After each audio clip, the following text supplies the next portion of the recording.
Graças, paz, irmãos, passando aqui mais uma vez para gravar o nosso vídeo para domingo às 15 horas no YouTube e às 16 horas no Facebook, Instagram e WhatsApp.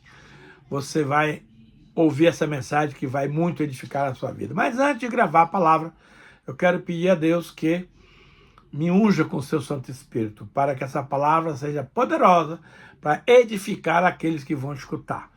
E também, Senhor, pedimos que Tu concedas àqueles que nos assistem espírito de revelação e de sabedoria, papai, no pleno entendimento da Tua palavra. E desde já nós queremos dar ao Senhor toda a honra, toda a glória, todo o louvor, e o fazemos em nome do Senhor Jesus. Amém. Queridos, vamos dar sequência ao nosso assunto que estamos ministrando esses dias, que é gratidão. A gratidão, queridos, é uma espiritualidade que transforma a alma. Veja, a gratidão nasce do reconhecimento da soberania de Deus. A gratidão verdadeira não depende das circunstâncias, mas do reconhecimento de que Deus governa todas as coisas com sabedoria perfeita.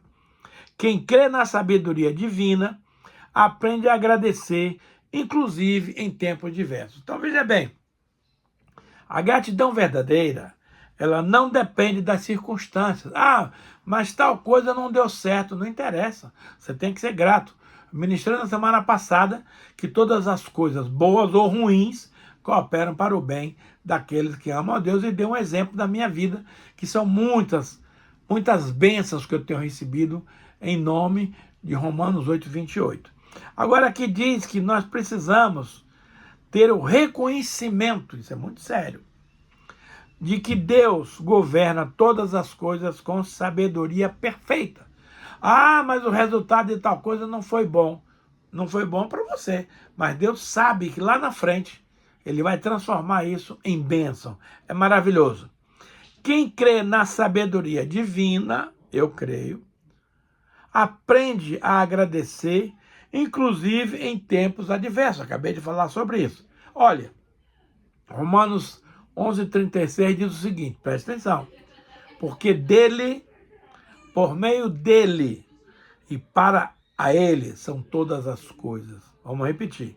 Porque dele, por meio dele e para ele são todas as coisas. A ele, pois, a glória eternamente. Amém. Quem é esse ele aqui? É Jesus. Jesus é dele, a sabedoria. A sabedoria vem por meio dele e a sabedoria dele para todas as coisas. A ele, pois, a Jesus, toda a glória e toda a honra. Em nome de Jesus. Amém. Veja, a alma grata confessa que tudo procede de Deus, que tudo subsiste por meio dele e tudo converge para a sua glória. Eu amo o 1 Coríntios 10:31 que diz: quer comais, quer bebais, quer façais qualquer outra coisa, fazei tudo para a glória de Deus. Querido, se você vai tomar uma decisão, se você vai fazer algo, a primeira pergunta que você tem que fazer é o seguinte: esse assunto vai dar glórias para Deus? Não. Então não faz. Esse assunto vem para edificar a vida do cristão? Não. Então não faz. Então aprenda que tudo tem que ser feito para a honra e glória do nome de Jesus. Então veja bem, a alma grata. Por que isso? Porque tem alma ingrata. Recebe 99 favores do Senhor, mas porque não recebeu um, aí ele se revolta, ele murmura, ele se queixa, ele fala mal. Misericórdia, irmão, não pode ser assim. A alma em tudo seja agradecido. Essa é a vontade de Deus para a sua vida. Tudo procede de Deus, meus irmãos, as coisas boas e ruins. O Senhor disse: eu crio o mal para determinados momentos. Eu faço a paz e crio o mal. Está escrito na Bíblia. Não me lembro agora o versículo, mas está lá. Então, tudo vem do Senhor. Então, Ele é a razão de ser de todas as coisas. Portanto, tudo procede de Deus, as coisas boas e as coisas ruins, com propósitos específicos. Nele tudo subsiste por ele e tudo converge para a sua glória. Veja, quando Deus mandou Moisés ir a Faraó para liberar o povo, Deus sabia de antemão que o Faraó não ia liberar. Portanto, ele advertiu a Moisés: vai, fala para Faraó, mas ele não vai te obedecer. Sabe por quê, Moisés? Eu, o Senhor, vou endurecer o coração de Faraó para que não libere o povo, a fim de que eu seja glorificado na vida de Faraó. E isso aconteceu, culminando com as 10 pragas que Deus mandou sobre o Egito, que arrasou com a economia do Egito, com a potencialidade do Egito. O Egito, naquela época, era a nação mais poderosa do mundo. E as 10 pragas aniquilaram a economia, as coisas do Egito, vindo culminar com a última praga, a morte dos primogênitos, dos homens e até dos animais. Então, Deus sabe o que faz e por que faz. E a você e a mim não cabe, amado, como um caco de barro que nós somos, perguntar para o oleiro: ô oleiro, por que você botou a alça desse vaso do lado de cá e não do lado de cá? Ora, é uma pergunta capciosa, que nós não devemos fazer. O oleiro põe a asa do vaso aonde ele quer, como ele quer, e eu e você não temos nada com isso. Não podemos questionar Deus. Quem é você? Quem sou eu? Para questionar alguma coisa que Deus faz? Tudo que Deus faz é bom e permanece para sempre. Mesmo que não seja tão bom para você agora, mas lá na frente você vai ver que foi bom ter passado por isso. Há um versículo lá em Salmo que diz: foi-me bom ter passado pelas angústias e aflições para te conhecer melhor.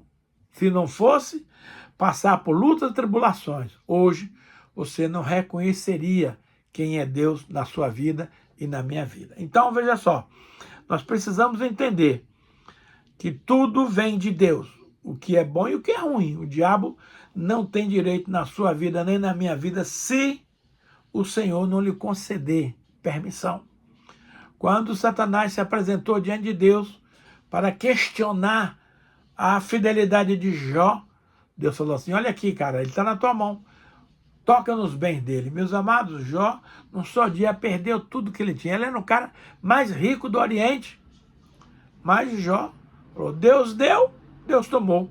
Louvado seja o nome do Senhor. Não blasfemou contra Deus. Aí Satanás volta lá à presença do Senhor. Ele falou: eu te falei que meu servo Jó, ele me ama porque ele me conhece. Aí Satanás, para inquirir a Deus, falou: ó, duvido se você tocar na saúde dele, se ele não te blasfemar. Aí o Senhor falou: então tá bom, vai lá, ele está na sua mão, só não toque na sua alma, no seu espírito, não toca. Mas no corpo você pode fazer o que quiser. E no instante o diabo encheu Jó de úlceras malignas. Foi um sofrimento que Jó passou durante 1 ano. E pior, quando os amigos dele foram lá consolar, complicaram ainda mais as coisas. Mas no final, Jó prevaleceu porque Deus era com ele. Ele chegou a dizer o seguinte: Senhor, antes eu te conhecia de ouvir falar, mas agora, Senhor, os meus olhos te veem. E por isso eu me abomino no pó e na cinza. Amados, quando a gente tem um verdadeiro conhecimento de Deus, da sua grandeza, da sua majestade, do seu poder, a gente reconhece que a gente não é nada. E a gente acha que é alguma coisa. Então, Jó não conhecia profundamente a Deus. Conhecia a Deus de ouvir falar. Como a maioria dos crentes hoje conhece a Deus de ouvir falar. Nunca tiveram uma experiência profunda. Porque a experiência profunda implica em provações duras para chegar a esse reconhecimento. Em Tiago 1,12 diz assim: bem-aventurado o varão que suporta com perseverança a provação, porque depois de ter sido aprovado, receberá a coroa da vida. Só que, meus irmãos, muita gente não consegue ser aprovado. No meio da aprovação, ele dá para trás, desiste, volta no caminho. Perdeu a graça, perdeu a fé, perdeu a bênção, perdeu a salvação. Então, o Espírito Santo está do seu lado e do meu lado, para nos dar força para perseverar, continuar avançando apesar das dificuldades. Amado, Jesus nunca perdeu uma guerra. Se você está com ele, você vai ganhar todas. Não tem esse negócio de, porque o time de fulano é mais forte que o meu. Não. Meu time tem Jesus como técnico e como diretor. Então não há como perder. Então, mas a Bíblia diz, bem-aventurado, feliz, o homem ou a mulher que suporta. Mas não é suportar, suporta com perseverança, avançando sempre para frente e para o alto. Porque depois de aprovado, quando você sai de uma tribulação, você pode ser aprovado ou reprovado. Eu espero que você seja aprovado, porque eu já tenho passado por muitas situações constrangedoras, por muitas dificuldades, mas em todas elas eu confiei em Deus e Deus me fez um vencedor. Aliás, eu sou mais do que vencedor, conforme a Bíblia diz em Romanos 8,37. Mas em todas essas coisas, nós somos mais do que vencedores. Por quê? Porque o Espírito Santo de Deus habita no meu coração e me direciona, e me orienta, e me livra, e me guarda, me instrui, me abençoa. Mas que delícia você e eu poder dispor da presença do Espírito Santo dentro de você. Ele não está lá no templo, não, ele está dentro do seu coração. Agora, tem muita gente que não dá crédito ao Espírito Santo. Não crê na sua eficácia, na sua atuação. Não obedece quando ele dá ordens que às vezes lhe parece confusa. Não. Tem que obedecer 100% em tudo. O Senhor falou, está falado. Não dá para discutir, não dá para questionar. A gente tem mais aqui avançar. Então, meus queridos, preste muita atenção nisso. A alma grata, ela confessa que tudo procede de Deus, e é verdade. Deus criou todas as coisas, por isso é digno de receber a honra, a glória, o louvor e a adoração. Segundo está em Apocalipse 4:21, se eu não me engano. E por ele tudo subsiste. Tudo converge para a sua glória. O Senhor não faz nada à toa. Tudo que Deus faz tem um propósito. E qual é o propósito? A glória dele. E tem muita gente boa querendo usurpar a glória que pertence ao Senhor. Querido, deixa eu te dizer algo. Você não é nada, você não merece nada, você não pode nada. Você tem que depender em tudo do favor, da graça, da bondade do Deus Todo-Poderoso, que quer lhe abençoar, que quer lhe conduzir, que quer lhe fazer vitorioso.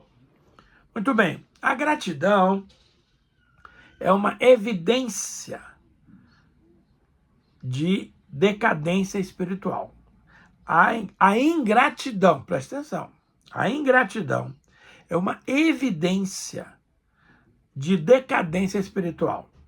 A Escritura trata a ingratidão não como simples falha de educação, mas como sintoma grave do afastamento de Deus. Claro, quando você está afastado de Deus, você não tem condições de agradecer em nada. Você é egoísta, prepotente e acha que você é que consegue todas as coisas. Está errado, meu irmão. Tudo procede de Deus. Olha o que nos diz Romanos 1:21.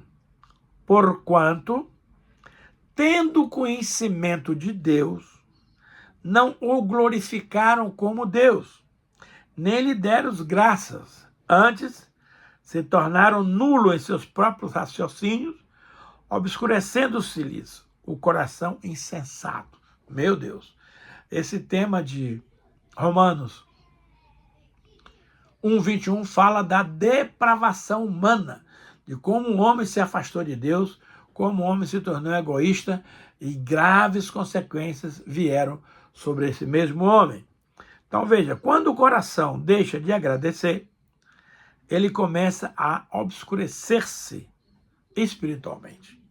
Então, meus amados, já que você tem conhecimento de Deus, glorifique a Deus e dê graças a Ele, porque Ele é tudo e em todos, para todos. Mas não se tornem nulos em seus próprios raciocínios, como aconteceu com aquela galera lá de Romanos 1:21 em diante, obscurecendo-se-lhes o coração insensato. Deixar de ser grato a Deus é uma insensatez do coração endurecido que se afastou do convívio, da comunhão, da presença do Deus Todo-Poderoso. Então, quando o coração deixa de agradecer, ele começa a obscurecer-se espiritualmente. Então, não permita, amado, cair nessa armadilha. Tudo que lhe advém, tudo que vem sobre você, vem da parte de Deus. Quer seja coisas boas, quer seja coisas ruins. Mas Deus é um Deus que transforma o mal em bem. José disse para os seus irmãos, quando ele se mostrou lá no Egito, quando ele estava por cima da carne seca, os irmãos foram até lá e quando José se apresentou, eles ficaram temerosos, achando que José ia se vingar neles, que José ia castigá-los. Mas José, com a grandeza do Espírito Santo, disse o seguinte: vós intentaste fazer o mal contra mim, porque os irmãos de José lançaram num poço, venderam como escravo. José foi morar na casa de Potifar. A mulher de Potifar quis transar com José, ele não aceitou, jogaram ele na prisão. E da prisão, queridos, ele foi direto para o palácio do rei. Então você me pergunta, por que José foi preso se ele não mereceu, se ele não praticou crime algum? Ah, irmãos, esse era o trampolim que Deus queria para levar José para o palácio. E aí você me pergunta, mas pastor, não tinha outro meio para Deus fazer isso? Tinha, mas ele não quis. Ele optou por essa situação. Ele tratou o caráter de José por vários anos, para que José fosse humilde, que José tinha um probleminha de alma. José gostava de se exaltar diante dos seus irmãos, perante o seu pai, pelos sonhos maravilhosos que Deus deu para ele. Então José tinha um caráter inflado. Ele precisava baixar a bolinha, tá? E a prisão fez ele amadurecer, fez ele crescer espiritualmente, fez ele ser humilde. Agora você imagina que até na prisão José era chefe. Ele foi colocado como líder da prisão lá para governar os carcereiros. E aí vem para lá 2 serventes do rei na prisão. E eles têm sonho. E José interpreta o sonho dos 2. Um que ia ser morto e o outro queria ser restituído no seu cargo. E exatamente isso aconteceu. Aí José vira para o cara e fala assim: ô querido, quando você chegar lá em Faraó, lembra de mim, intercede por mim diante de Faraó. Ah, pode deixar que eu vou fazer. O cara chegou lá e esqueceu. Passaram-se 2 anos, José na prisão. E um dia Deus dá um sonho a Faraó que ninguém conseguia interpretar. Nem os magos, nem os videntes, nem os bambambam do Egito. Aí o copeiro do rei falou assim: ô rei, há 2 anos atrás eu fui preso e fui parar na prisão. Eu e mais o padeiro. E nós tivemos um sonho, José interpretou. O sonho do padeiro dizia que ele ia morrer. E o meu, que eu ia ser restituído. Então, esse cara que está lá, senhor, na prisão, ele manja de sonho. Aí Faraó falou: vai lá, pega esse camarada e traz aqui. Então tiraram José da prisão, fizeram a barba, deram um banho, puseram a roupa limpa e colocou José diante do rei. E José disse: Faraó, esse sonho de vocês aí, homem nenhum vai interpretar, mas Deus me deu a revelação. E aí ele falou para Faraó que viriam 7 anos de muita fartura no Egito e viria 7 anos de fome e sede. Tudo que produziram nos 7 anos de bonança era para ser armazenado em silos. 20% da produção tinha que ser guardada para os anos da escassez. E aí ele falou assim: Faraó, eu recomendo que você ponha um homem inteligente para cuidar dessa tarefa. E Faraó olha para os seus oficiais e pergunta: tem alguém mais inteligente do que esse José aqui? Não. Aí pôs ele no carro, à frente de Faraó, botou um anel no dedo de autoridade, disse: olha, José, a partir de agora você comanda tudo no Egito. Só eu estou à sua frente. O resto tudo vai ser submisso a você. Aí então, você fica perguntando, por que José foi parar numa cadeia? Porque Deus tinha um plano maior de levá-lo ao palácio do rei. Então, muitas vezes eu e você estamos passando por situações que a gente não entende, Senhor, por que eu estou passando por isso? Não interessa. Passe com perseverança, passe com fé, passe acreditando, porque Deus é capaz de transformar o mal em bem. Foi o que José disse para os seus irmãos: vocês intentaram o mal contra mim, mas Deus o transformou em bênção, como hoje se vê. Fiquem tranquilos que eu não vou punir nenhum de vocês pelo que vocês fizeram, porque eu sei que ali tinha o dedinho de Deus conduzindo a minha vida para que eu pudesse chegar onde eu cheguei. Querido, os planos de Deus são bem diferentes dos seus planos, mas seja inteligente. Se Deus quer que seja assim, que seja, porque isso vai virar em bênção lá na frente. A questão do meu carro. Eu moí o carro no muro e Deus me deu um carro zero, automático, maravilhoso, sem eu poder ter nenhuma condição de comprar esse carro. Mas foi um presente de Deus e assim é com tudo que acontece conosco. Então não seja interesseiro, não seja egoísta, não seja mais esperto do que os outros. Então, se Deus mandou uma coisa que não é boa, glorifica o Senhor. Aceite ao Senhor, porque isso vai se tornar em bênçãos. Até hoje, com 74 anos de idade, eu nunca vi um mal acontecendo na vida de alguém sem que Deus o transforme em bênção. Na minha foram dezenas de vezes, centenas de vezes que aconteceram. Eu tenho aprendido, queridos, a amar, a obedecer, a glorificar, a ser grato a Deus por tudo. Meus irmãos, eu tenho uma gratidão a Deus tão grande pela família que Ele me deu. Meus filhos são 3 joias preciosíssimas. Meus netos, nem se fala. E agora eu sou bisavô, tenho um bisneto. Então, é o cumprimento, amado, do Salmo 128. E verás a prosperidade dos filhos dos teus filhos, Pai, sobre Israel. Então, na minha vida, para a honra e glória do nome de Jesus, se cumpriu a profecia do Salmo 128. E eu sou muitíssimo grato a Deus. Eu não mereço tantas bênçãos que Deus tem derramado na minha vida. Mas eu sei que isso é pura graça do Senhor. Por isso, em tudo, eu procuro agradecer a Deus pelas maravilhas que Ele tem feito na minha vida. Então, preste bem atenção. Se você está andando no caminho de Deus e alguma coisa ruim acontece, glorifica ao Senhor, porque Ele vai transformar isso numa bênção maravilhosa sobre a sua vida, em nome de Jesus. Veja, a gratidão é uma ordem divina, não é uma opção emocional. A palavra não diz, se sentirdes vontade, agradecei. Não diz isso. Mas ordena a gratidão como uma disciplina espiritual. Vou repetir. A gratidão é uma ordem divina e não uma opção emocionada. A palavra não diz, se sentirdes vontade, obedeça, agradeça. Não é porque eu sentir vontade. Mas ordena a gratidão como disciplina espiritual. Eu vou ler um versículo para você que aparece muito fácil na nossa vida e não é. É extremamente difícil. Olha só. Está escrito assim, 1 Tessalonicenses 5,18. Em tudo dai graças. Esse dai aí, amado, é um imperativo. É uma coisa forte. Porque essa é a vontade de Deus em Cristo Jesus para convosco.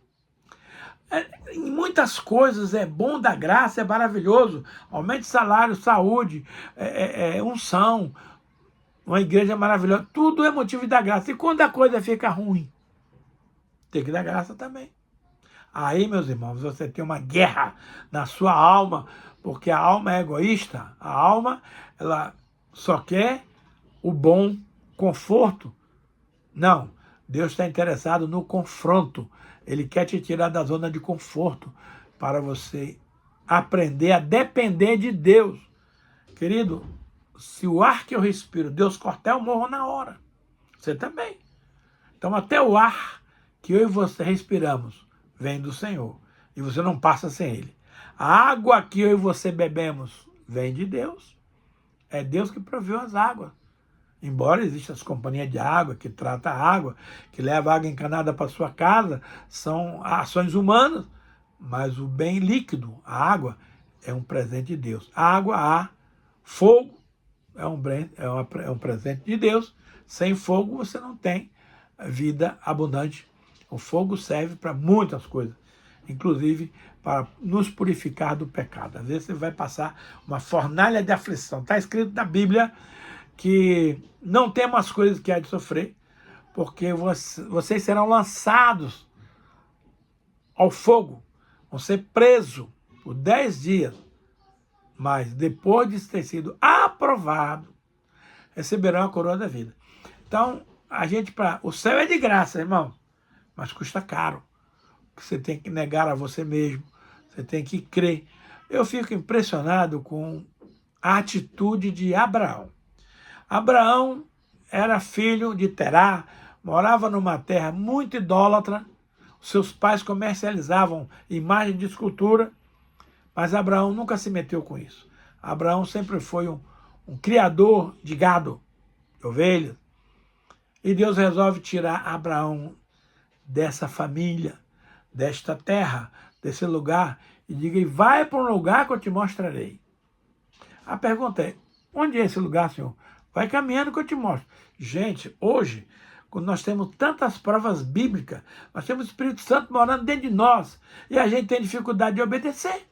Ou imagina Abraão que conheceu a Deus alguns minutos atrás, Deus se apresentou para ele e diz, sai da tua terra, da tua parentela, da casa dos teus pais, e vai para um lugar que eu te mostrarei. Gente, isso é muito forte. Eu jamais obedecerei essa ordem, mas Abraão obedeceu.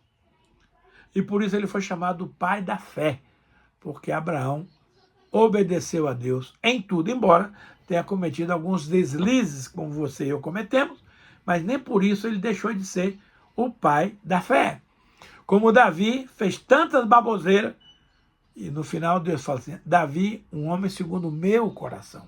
E eu pergunto, Senhor, como esse cara pode ser do teu coração se ele fez tanta bobagem?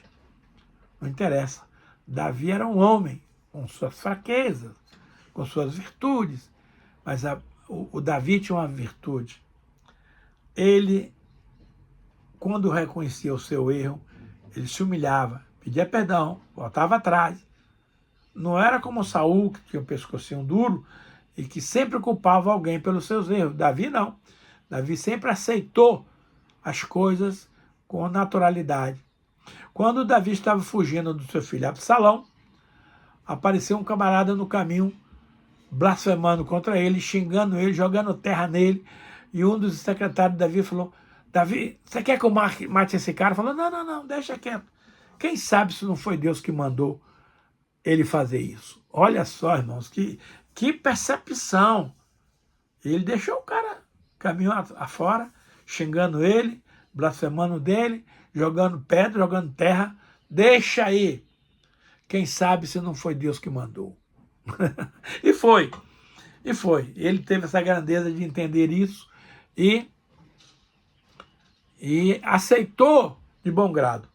Tanto é que no final, Joabe, que é o seu comandante militar, derrotou o filho dele, Absalão, e Davi foi restituído ao reino com todas as prerrogativas. Então, quando você decide obedecer a Deus, independentemente de, Deus honra, Deus faz coisas maravilhosas e tremendas que nem você sabe explicar depois o porquê, o para quê. Mas, meu querido Deus, meus queridos ouvintes, o papo está muito bom, mas o tempo se foi. Então eu quero pedir ao Espírito Santo de Deus que complete a obra no coração dos irmãos, naquilo que eu não fui capaz de transmitir, de comunicar, que o Senhor complete para que essa mensagem seja viva e eficaz ao coração de todos aqueles que nos assistem. Ó Deus, guarda-nos irrepreensíveis, papai, corpo, alma e espírito, até a vinda do Senhor Jesus. Abençoa, Pai, o teu povo, hoje e para sempre. A ti, Pai, damos toda a honra, toda a glória, todo louvor e toda a adoração. Abençoa, papai, mais uma vez, cada um daqueles que nos assiste. Abençoa a mim, como líder desse programa. E nós queremos, desde já, dar a Jesus toda a honra, Pai, toda glória, todo louvor, toda adoração. E o fazemos, Pai, é o nome de Jesus.